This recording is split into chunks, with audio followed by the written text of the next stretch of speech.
Hey everybody, I'm Matt Hill. I'm in amazing Denver, Colorado at the Rockies Oilfield home opener tailgate party. Is that about as close as I can get to it? I would agree with that. Introduce yourself. I'm Justin Hatheway with Copper Tip Energy Services, Denver, Colorado.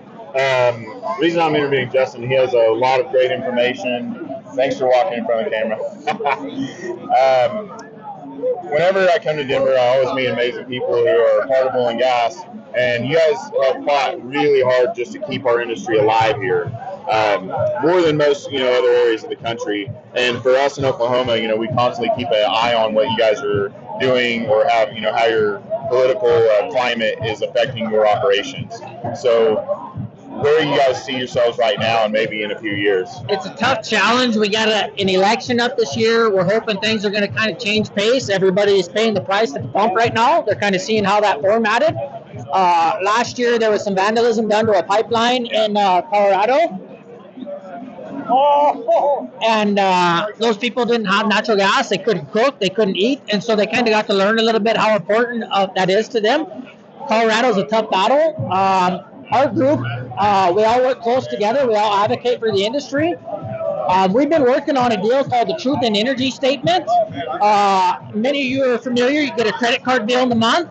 Let's say you owe $2,000 a month on your credit card. You pay $20 a month. You pay 20 years. It would take X amount of interest to pay that credit card off. Okay. That's the Truth in Lending Statement. The government mandates that to protect consumers from being ripped off by banks. Yeah. We want to do the Truth in Energy Statement. Okay. So when you get your energy bill, let's say you use 20 kilowatts. We'll stick with an easy number, 20 or twos. You have a $200 bill, 20 kilowatts.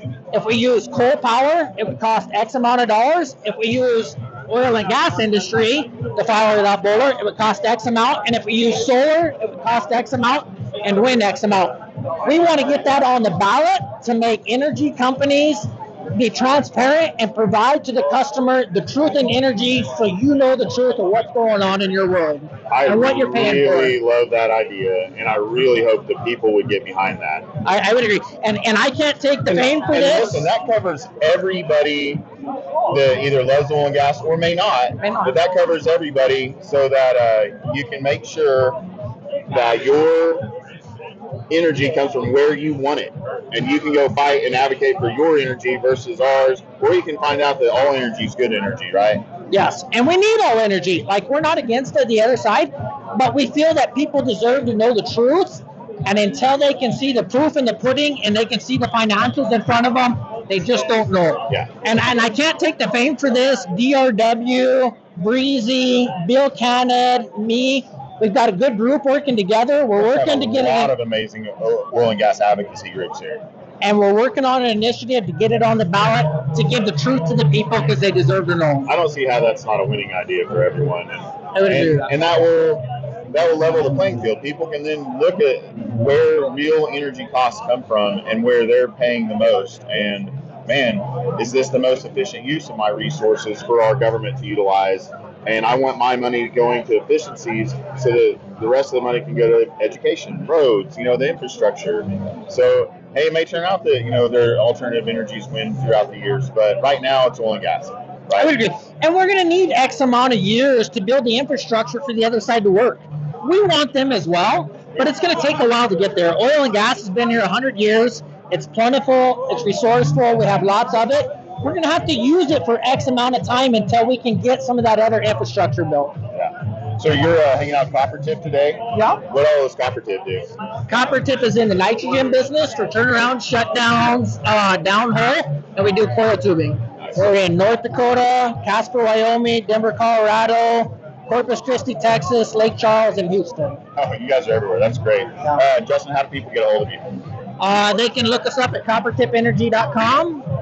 And that's probably going to be the best route. Or you're on LinkedIn, of course. We're on LinkedIn, and you can call our 1-800-DISPATCH number. And before I let you go, of course, how do people support that energy transparency initiative? Is that on a website yet, or you guys still? So I would look at a lot of educational resources, some Energy Strongs. I would look at.